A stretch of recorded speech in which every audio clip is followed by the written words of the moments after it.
What happened to Tony Soprano at the end of The Sopranos? What did Pam whisper to Michael when he left the office for the last time? What was inside the GS ball in the Pokemon anime? And just what the hell is Goofy supposed to be? It's not unusual for television shows to leave us with unsolved mysteries, be it for creative reasons, the business constraints of television, or because the audience wouldn't be able to handle the answer, especially with that Goofy thing. Thankfully though, these unanswered mysteries don't tend to be so egregious as to ruin the series as a whole. At the very worst, they end up being a minor frustration. Having said that, there is one TV show that is infamous for introducing a bunch of mysteries and never providing explicit answers for them. In fact, it's so infamous for this that it might make up half of the unanswered mysteries in the history of the television medium. I'm of course talking about Lost, a show that follows the survivors of a plane crash on a mysterious island. Now before the Lost fans go all smoke monster on me thinking I'm about to trash the series, I'm not. Lost is my favorite TV show, aside from The Simpsons. Plus, I'm enough of a fan to know that while many of the mysteries from Lost don't receive explicit answers, most of them do have answers that can be intuited if you keep its biggest themes in mind. Themes like free will versus fate, and science versus the supernatural. Granted, those intuited answers do require a greater degree of research than I think should be required from the average viewer. But those that do engage in that research are very often rewarded with something mind-blowing. In that vein, I want to provide an answer to what I believe is not just the greatest mystery of Lost, but what might be the greatest mystery in the history of television drama. It's a mystery that spanned the show's entire 6-season run. One that we, who watched the show when it originally aired, figured we would inevitably receive an explicit answer for, but never did. I'm of course talking about the numbers 4, 8, 15, 16, 23, and 42. Now to those who know nothing about Lost, the numbers are a meaningful pattern that appears throughout the show, not as a meaningless coincidence or Easter egg, but as something intrinsic to the plot. Sometimes the numbers show up as individual digits. For example, the name of the plane that crashed at the very beginning of the show was Oceanic Flight 815. Other times, all of the numbers will show up at once, like when a character named Hurley is going through an airport and we see the numbers show up on the jerseys of 6 soccer players. The viewer was left to determine whether or not there was a meaning to these appearances. Though I think most Lost fans would surmise that there was a meaning, it was never made clear on the show itself. However, I'm happy to say that I believe there is a comprehensive, well-rounded answer to this mystery, and I'm going to lay it out for all of you today. Quickly, before I do, I will say that there are obviously spoilers ahead, but I did my best to keep the spoilers limited to the topic at hand. I believe you can watch this video and still enjoy 95% of Lost and the mysteries it provides, because like I said, the mystery of the numbers was never fully explained.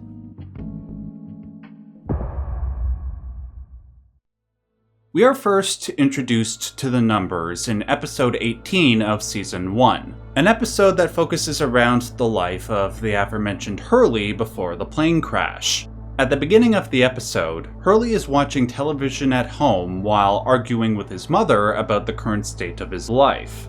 While doing this, he is checking the results of a recent lottery on television, where he chose those same 6 numbers. To his astonishment, those numbers won him $114 million. Though this lottery win brings the obvious benefits, a string of unfortunate and seemingly random events also begin to transpire. His grandpa suffers a heart attack and dies. The day Hurley buys his mom a house, the house not only gets set ablaze, but his mom breaks her ankle and he gets arrested under false suspicions of drug dealing. When he buys a chicken restaurant, it gets hit by a meteorite. These, among other instances of bad luck, led Hurley to believe the numbers are cursed. Determined to figure out why this is happening, Hurley goes to the man who inspired him to choose those particular numbers to play the lottery, a man named Leonard. Hurley met Leonard when they were both being treated at a mental health institute. Hurley noticed that Leonard would persistently mutter those 6 numbers under his breath, a product of Leonard's catatonia. Hurley asked Leonard where those numbers came from, to which Leonard offers no response. Hurley then begs Leonard for an answer, telling him what has been happening to him ever since he played those numbers in the lottery.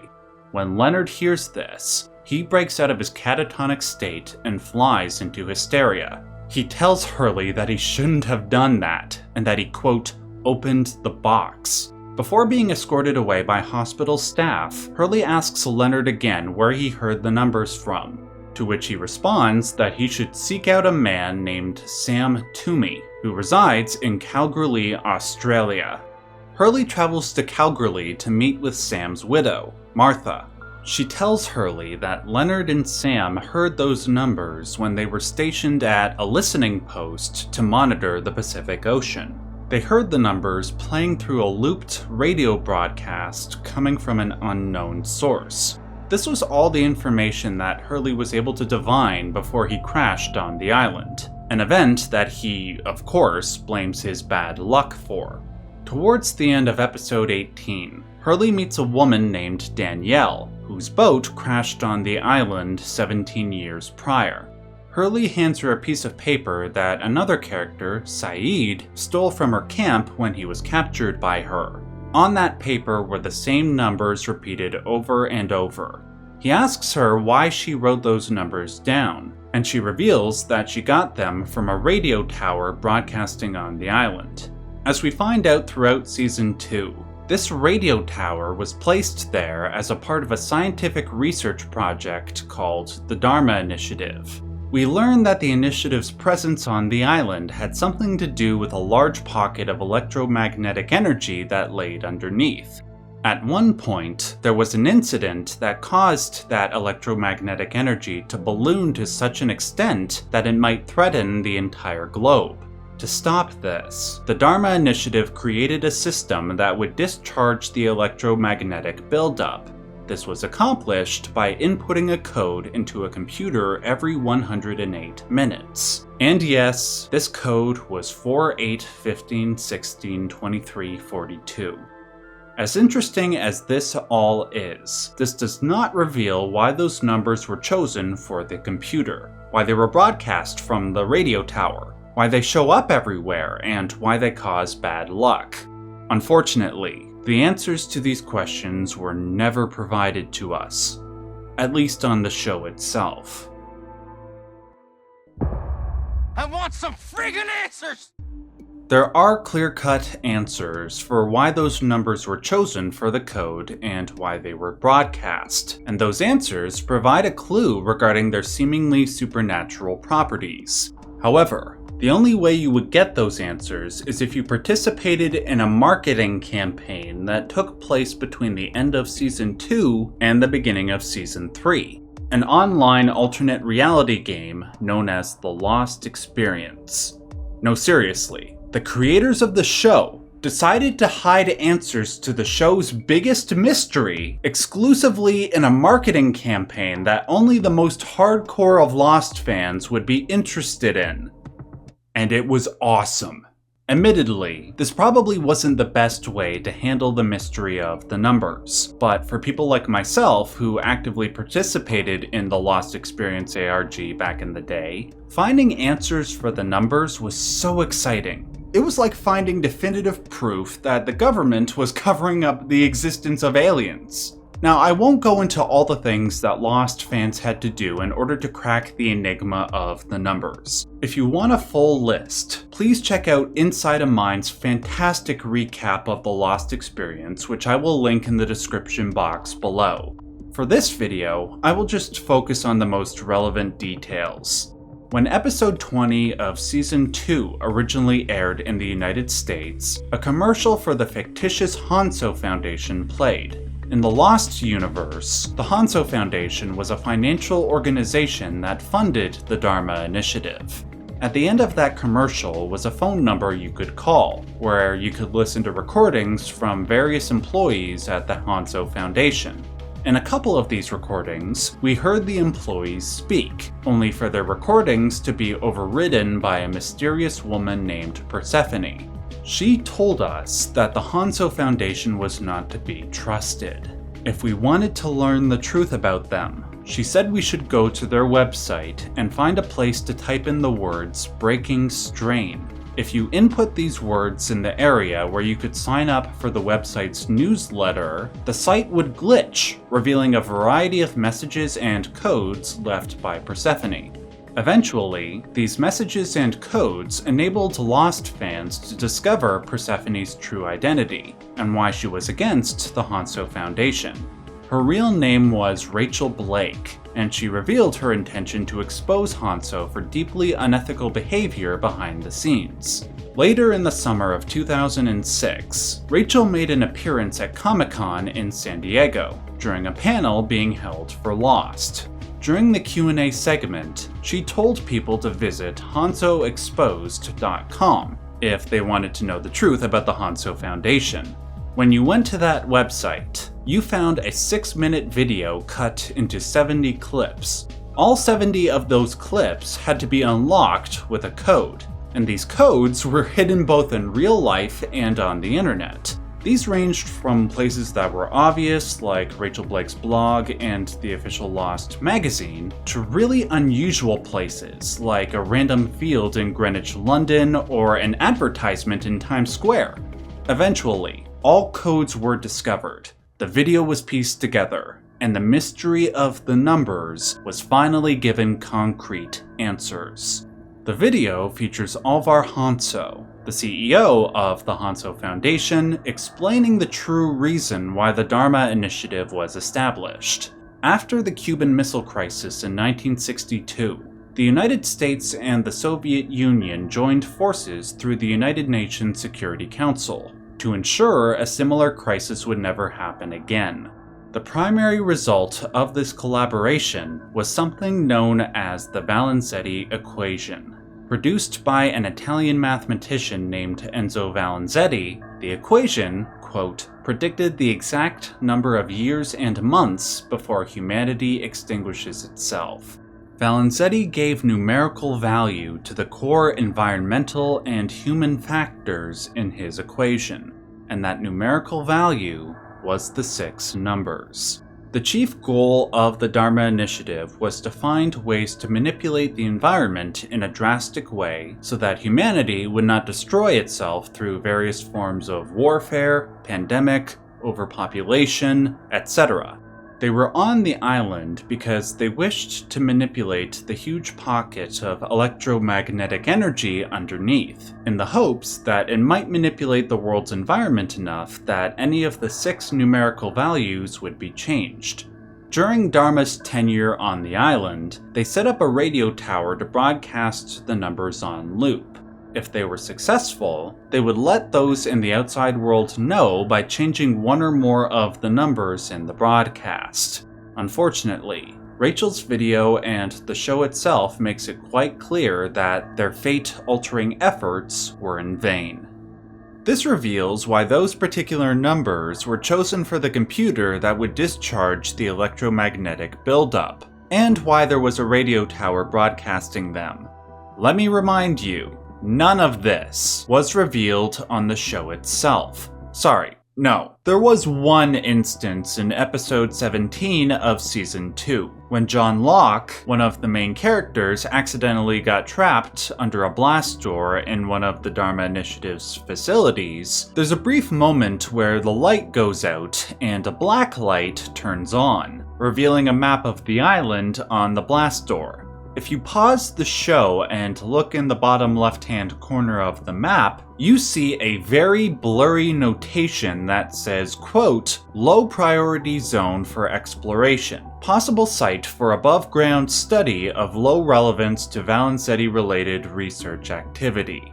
That's it! That's the only reference. The only way Lost fans would have gotten answers regarding the origin of the numbers or the radio broadcast was if they were internet geeks back in mid-2006. To this day, I wonder what percentage of the people who watched Lost are aware that these answers exist. My guess is maybe 10% or less. Again, I don't think this was the right way to address the mystery of the numbers, but as a hardcore fan of Lost, having my dedication rewarded in this way felt pretty cool.